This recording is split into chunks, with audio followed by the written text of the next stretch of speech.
నమః శివాయ. ఓం నమః శివాయ. ఆచంటపురమున వెలసిన అయ్యకు జై బోలో శివాయ.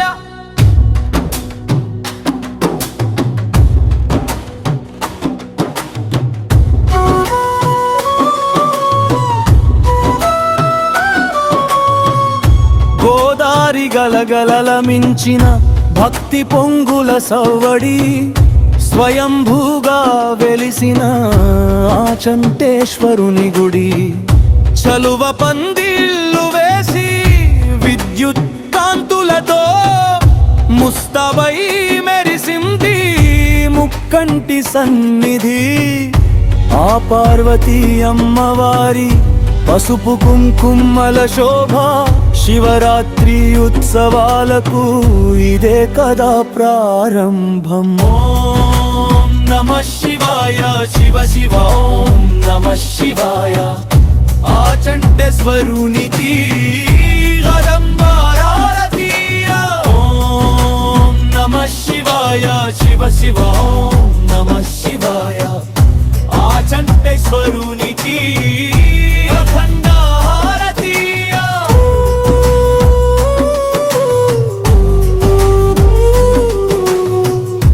అనాదిగా వస్తున్న ఆచారమిది ఘనము. కార్తీక పౌర్ణమి నాడు కృత్తికా హోమ ఫలము. దేశమంతా వెతికినా దొరకని అద్భుతం వెలుగుతున్న దచట ఖండ జ్యోతి దివ్యత్వం.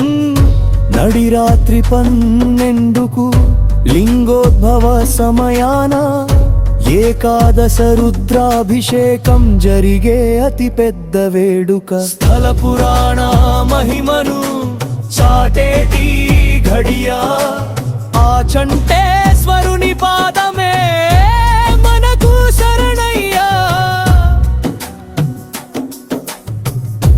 ఒకే చోట జరుగును ఎన్నో కళ్యాణాలు. మురిసిపోవుచుండెను ఆ 30 కోట్ల దేవతలు. కాశీ విశ్వేశ్వరుడు, మార్తాండ లక్ష్మణేశ్వరులు, కమటీశ్వర వీరభద్ర రమా సత్యనారాయణులు. అందరి పెళ్ళుళ్ళు అంగరంగ వైభవంగా జరిపించే క్షేత్రమిది ఆనంద నిలయంగా. విశేషమేమంటే వినరండి భక్తులారా మీరు.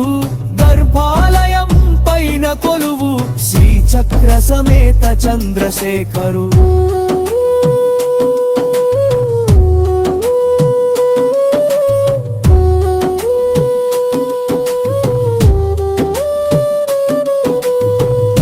రామగుండం చెరువులో చిలుకు ద్వాదశి నాడు తెప్పోత్సవం సాగగా తేలియాడు దేవుడు.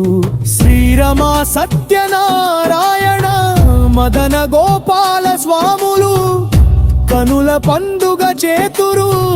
ఆ నీటి అలల నడుమా పాదుకలు ఇవ్వరిచట అది స్వామి వారి నియమం.